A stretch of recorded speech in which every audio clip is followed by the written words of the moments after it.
بسم اللہ الرحمن الرحیم۔ پیارے دوستو، کیا آپ جانتے ہیں کہ ابرہہ یمن کا حکمران تھا؟ اس نے یمن میں ایک عالیشان کلیسا تعمیر کر کے یمن کے لوگوں میں یہ اعلان کرا دیا کہ آئندہ کوئی شخص حج کے لیے مکہ و مکرمہ نہ جائے اور اسی کلیسا کو بیت اللہ سمجھے۔ اس اعلان سے عرب کے لوگوں میں غم و غصے کی لہر دوڑ گئی۔ پھر ان میں سے کسی شخص نے رات کے وقت اس کلیسا میں جا کر گندگی پھیلا دی۔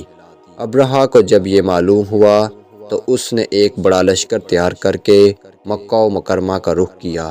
راستے میں عرب کے کئی قبیلوں نے اسے روکنے کی کوشش کی، لیکن ابرہہ کے لشکر کے ہاتھوں انہیں شکست ہوئی۔ آخرکار یہ لشکر مکہ و مکرمہ کے قریب ایک جگہ پر پہنچ گیا۔ اگلی صبح جب اس نے بیت اللہ کی طرف بڑھنا چاہا تو اس کے ہاتھی نے آگے بڑھنے سے انکار کر دیا۔ اسی وقت اس کی طرف سے عجیب و غریب قسم کے پرندوں کا ایک گول آیا اور لشکر پر چھا گیا۔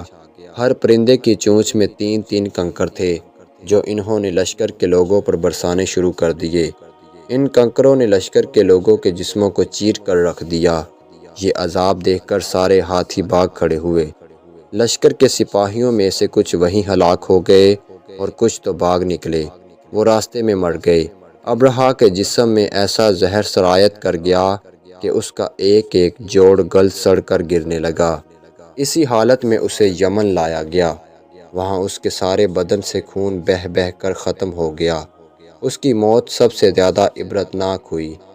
اس کے 2 ہاتھی بان مکہ و مکرمہ میں رہ گئے جو اپاہج اور اندھے ہو گئے۔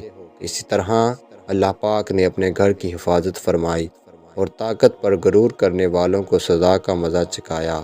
قرآن پاک کی سورہ فیل میں اللہ پاک نے اس واقعے کو یوں بیان فرمایا ہے، کیا تو نے نہ دیکھا کہ تیرے رب نے ہاتھی والوں کے ساتھ کیا کیا؟